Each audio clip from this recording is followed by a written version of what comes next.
Då bjuder vi upp Anna.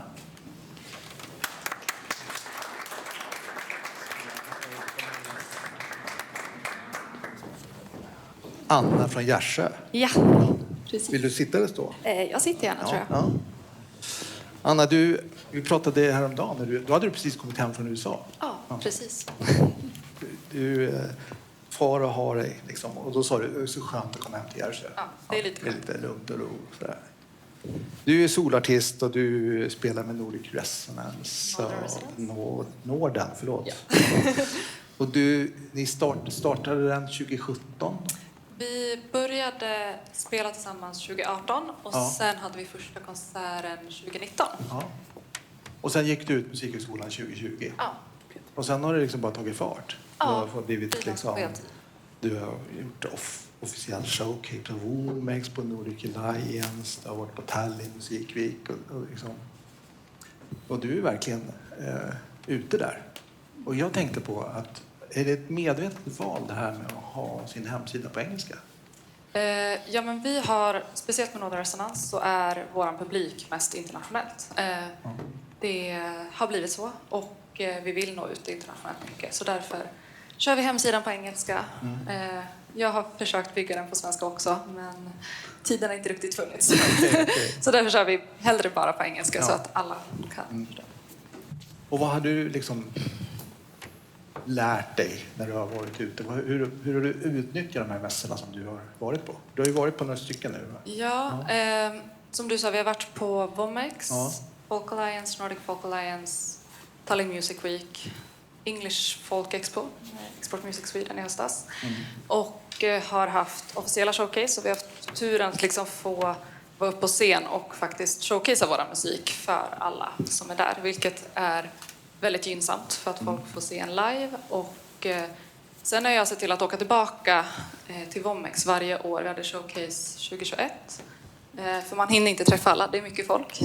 Så vi försöker att alltid åka tillbaka och fortsätta bygga kontakter kontinuerligt varje år och följa upp. Och ja, men som till exempel nu på Womex fick vi ett kontrakt tack vare vårt showcase för 2 år sedan. Så att det inte liksom, allt hände inte på en gång, utan det är ju en längre process. Har ni liksom, la ni upp en plan? Peder berättade att han var på Sonar i 5 år. Liksom. Har ni också lagt upp en plan på hur... Jag brukar åka var 10:e år, men jag säljer ju ingenting. Nej. Så att, men liksom, när ni började åka, la ni upp en plan på hur länge ni skulle satsa på att åka? För det kostar ju lite pengar och tid. Ja, och så. alltså Womex tycker jag är väldigt roligt. Så att jag var där 2019 innan pandemin i Finland. Och sen har det har blivit liksom att vi åker, eller jag har åkt varje år. Och med Folk Alliance var vi där första gången förra året och hade showcase. Och där kan man få officiellt showcase 3 år i rad. Så vi sökte i år igen och fick det. Och då har vi försökt lägga upp, vi hade vår första USA-turné och då la vi den i samband med Folk Alliance. Så då började vi liksom turnén med Folk Alliance och sen åkte vi vidare. Och det har vi fått mycket tips om att Folk Alliance har ju också regionala, så de har liksom i olika delar av USA. Om man riktar in sig på östkusten kan man åka på den. Och då kan man ju ha lite koll, vart ska Womex vara? Nu är det i Manchester. Kan man göra en turné kring när mässan är? Ja. Så att vi har ju försökt att liksom återkomma och vi har väl ingen direkt plan hur många år vi ska göra det, men jag tänker att det är alltid bra att vara där och visa att man fortfarande är igång och att man inte liksom har ett showcase och sen aldrig dyker upp igen så att man glöms bort. Och när du är på mässan, liksom, hur förbereder du inför och efter och så? Vi har försökt kolla upp, ofta finns en delegatlista. På Womex har de en väldigt bra hemsida där man kan sortera upp till exempel vilket land, alltså vilka länder man vill träffa, bokningsbolag eller om det är skivbolag, media. Folk Alliance, då får man en Excel-lista med 3000 namn. Och då är det bara att sätta sig och gå igenom. Ja, de uppdaterar den också så man får liksom en och sen får man en ny med typ 300 namn till. Men då har vi försökt, det är mycket jobb, det tar tid, men det är värt att sitta och kolla igenom. Liksom, vilka bokningsagenter kommer, vilka vill vi jobba med? Gå in på deras hemsida, kolla. Jag blir galen när jag får mejl från artister som vill att jag ska bli deras bokningsagent när jag själv är artist. Så det är ändå värt att liksom skicka ut personliga mejl och skriva liksom, har man sett en venue man vill spela på, skriv till dem att ni har sett vilka som har spelat där eller att ni skapar en turné där de håller till och var lite personlig, för att jag tänker att de får väldigt mycket mejl. Och se till att ha hemsida och allt uppdaterat. Och hur många möten har du fixat innan? Och hur många liksom... Inte jättemånga innan. Ibland så har man några få, men det brukar ofta bli... Går du till möten i förväg? Väldigt få. Ja. Folk är väldigt upptagna. Också att skicka ut i rätt tid. Jag har gjort misstaget ibland att börja skicka ut 3 dagar innan man ska åka. Och då om någon från Kanada ska åka till England så sätter de sin jobbmail på paus och de får inte, då blir det liksom autosvar att de är ute ur kontoret. Så att jag har ofta inte haft möten bokade när jag kommer dit, men de har i alla fall skickat ut och ibland har de sett, och sen när man väl ses så... Vad har du liksom haft för strategi, eller vad har ni haft för ni är 3, så har ni varit där alla 3 då? Har ni på Vomex har jag varit själv mest, okay. Men på Folk Alliance var vi alla 3 nu i år. Och hur har ni liksom, vad har ni för strategi när ni kommer dit då? Det är lite olika. Nu när vi har varit alla 3 så delade vi upp oss. En går på seminarier och lyssnar. Det finns jättemycket bra seminarier om typ hur man kommer in på marknaden på olika ställen och så. Vi hade ett bås med Nordic Folk Alliance, så en satt där hela tiden. Vi hade en liten iPad och noise cancelling-lurar så folk kunde lyssna och se musikvideo. Och sen en gick omkring i mässohallen och pratade med folk. Så du valde att liksom lägga det utanför Export Music Swedens liksom, monter? På Vomex brukar vi hänga i Export Music Sweden. Ja. Det var på Folk Alliance. Det var på Folk Alliance. Nej, det fanns ingen sån där. Nej, utan det var Nordic Folk Alliance. Ja, okay. Och vilka kommer fram då? Det är ju väldigt blandat. Jag skulle vilja säga att det är mycket till exempel radio, liksom folk DJs som spelar musik på radion, eller ibland vissa arrangörer som är intresserade. Men sen är det också mycket artister som kommer fram. Och det är väl också en så här väldigt stor lärdom jag har haft, att det är så viktigt med alla kontakter med andra artister. Det är många som kommer fram, kanske intresserade av att spela i Norden. Och då kan man alltid tänka på vad kan jag ge dem för hjälp för att de ska kunna komma in hit. Och artisterna är ofta de som vet hur marknaden ser ut. Vilka ställen vill man spela på, vilka arrangörer är bra. Så att vi har haft jättestort utbyte av artister som vi har träffat. Det minskar mängden missar man går på när man investerar i folk som kanske mest pratar och inte gör så mycket. Ja, spännande. Och för det är ett råd som när jag ibland hjälper till i mäss så brukar jag alltid säga prata med andra artister. Om man är där första eller andra gången. Liksom. Att det är genom att prata med andra. Det är svårt att nå fram till de här produktionsbolagen som vi ska prata med. Edin, han gömmer ju sin liksom, badge när han är arrangör. Ja, och det är ju alltid mer säljare än köpare. Så att precis. Ja. Är det några andra liksom, tips och tricks som du vill dela med dig av? Oj, nej jag vet inte. Svårt att komma på bara sådär på rak arm. Ja. Men hur jobbar du med sociala medier då? Om vi pratar om den delen som Peder pratade om. Ja, vi försöker jobba med det. Skulle kunna bli bättre. Så jag är nog inte rätt person att fråga där. Nej, jag tycker att det är svårt. Det känns alltid som att man ser andra som man tänker är så himla bra på det där. Och sen är man ute på någon turné och sen borde man egentligen lägga upp någonting varje dag känns det som. Och så glömmer man bort det. Men... Ja. Och för det som han frågade, jag kan inte ditt namn, men du frågade om hur den visuella aspekten inom er genre. Jag har sett att ni har ju lägger upp en del på YouTube i alla fall. Men vi lägger upp en del på YouTube. Vi har börjat med TikTok. Det trodde jag aldrig att jag skulle börja med. När jag pratade med grabbarna först så sa de att vi ska inte göra massa dansvideos. Men sen insåg vi att vi har nyckelharpa i trion och det är väl väldigt många som följer den hashtaggen på TikTok. Så vi försöker lägga upp lite videos. Vi har ju märkt att rörligt material är ju mycket mer uppskattat. Lägga upp reels och sånt. Så det försöker vi jobba med. Och sen alltid bara tänka att ha allt visuellt snyggt också. Ha snygg hemsida, bra pressbilder, flyers och affischer som drar till sig uppmärksamhet. Precis. Matilda Hallander. Bor här i Stockholm, fantastisk. Ja, men det är ju en jättespännande aspekt. Att ha en bra fotograf, att tänka på vem man vill ha i teamet. Och hur teamet liksom påverkar ens möjlighet att nå ut, som Peder pratade om. Att hans agent fyller på. Har ni någon agent? Vi har en agent i Norden och som är på Vomex varje år. Är det Hilda eller? Ja. Och där är det också, även om vi har Hilda där, så har ju vi märkt också att ibland så träffar hon någon som är intresserad av bandet och då är det alltid fint att hon kan då ta med mig till exempel och presentera mig direkt för arrangören så att man också som artist är där och närvarande och träffar de man kanske har mejlat med eller de som är intresserade. Gör hon mycket arbete åt er? För hon har ju så många andra också. Ja, men hon fixar möten till er på de här grejerna. Ja. Följer hon med alltid? Hon följer inte alltid med. Hon var med Vomex och English Folk Expo. Folk Alliance gjorde vi själva i år. Ja. Och sen så är det också det som Jesper pratade om i början, Export Music Swedens, de här matchmaking. Så har vi, i år var både jag och Hilda på dem, så då var vi 2 personer som fick liksom träffa alla. Och då fick arrangörer prata både med mig som artist och med henne som bokare. Så det har varit väldigt nyttigt. Ja, spännande. Och när ni var i Tallinn då, om vi pratar om liksom öst, hur var det?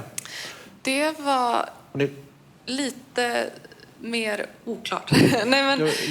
De är ju ganska nya, de har inte funnits så länge. Nej, alltså precis. De är inte alls lika... De har inte hållit på så lika länge som Vomex och Folk Alliance gjort. Nej, för att det är liksom, som på Vomex och Folk Alliance är det väldigt tydligt. Det är mässohall, det är seminarier och sånt. När vi var på Tallinn Music Week, det kändes mer som en festival.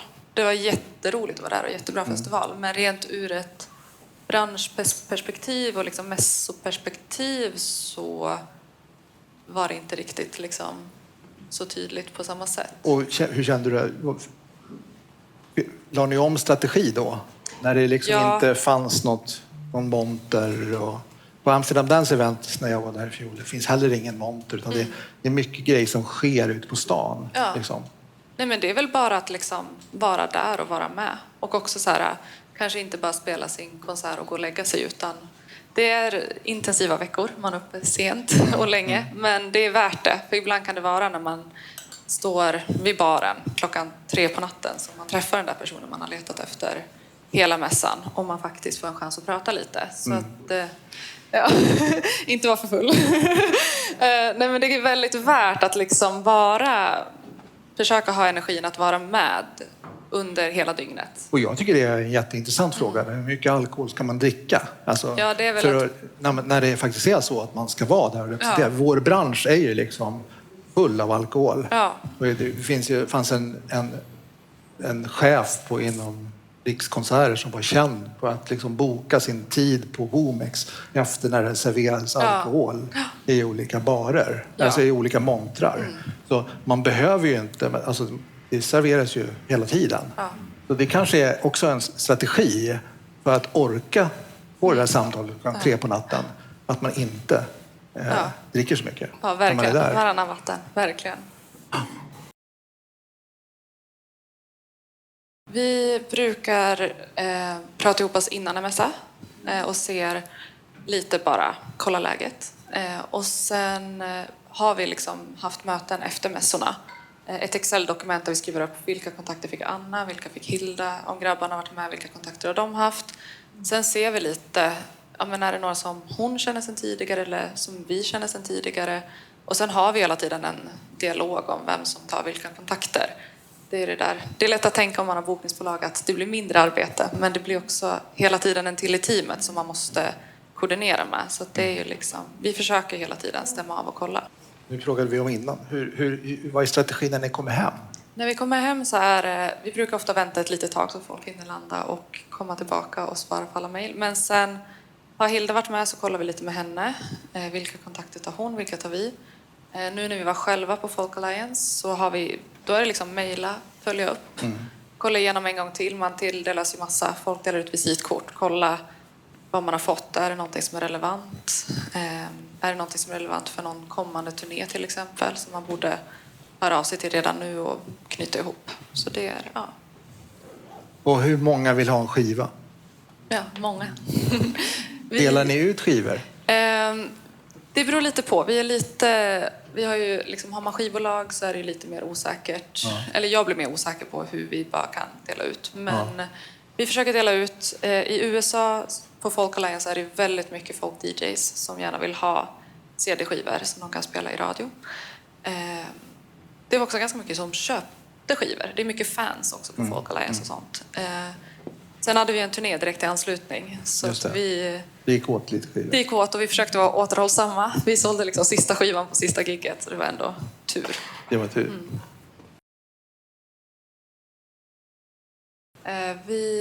Jag vet när vi startade bandet att vi satte så här 2 år, 5 år, 10 år. Vi har gått ifrån den planen ganska så rejält. För det är verkligen som du säger, att det förändras ju hela tiden. Men vi försöker en liten check då och då. Vi gjorde det nu när vi var på turné. I år har vi ett väldigt så här, säga ja till allt år. Och sen så satt vi och planerade upp. För ibland till exempel vill man åka till USA med arbetsvisum. Då måste man ju ha lite framförhållning.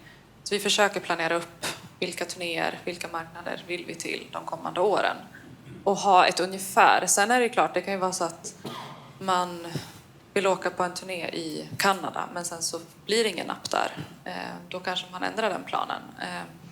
Eller så får man jättemycket napp och så blir det längre period. Så att vi försöker ha en ungefärlig plan, men den ändras hela tiden. Så om ni gör en verksamhetsplan, gör ni alltså, en gång om året?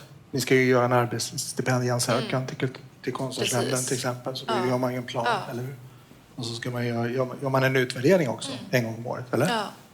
Ja, men också lite så här check när man är på en turné. Som nu, vi har varit ute nästan 3 månader i stöten tillsammans nu. Då är det lite så här, det är första gången vi gör det. Så vi satt i en bil utanför Donken nu i USA och var liksom så här, hur känner vi för nästa år? Vill vi turnera så här mycket? Har vi ekonomin för det, liksom privat, att vara ute så här mycket? För det är ju mycket investeringar också när man är i början, att det är inte alltid det går plus. Nej, precis. Gör en liten sån avstämning. Och då sa vi 2025 vill vi tänka så här.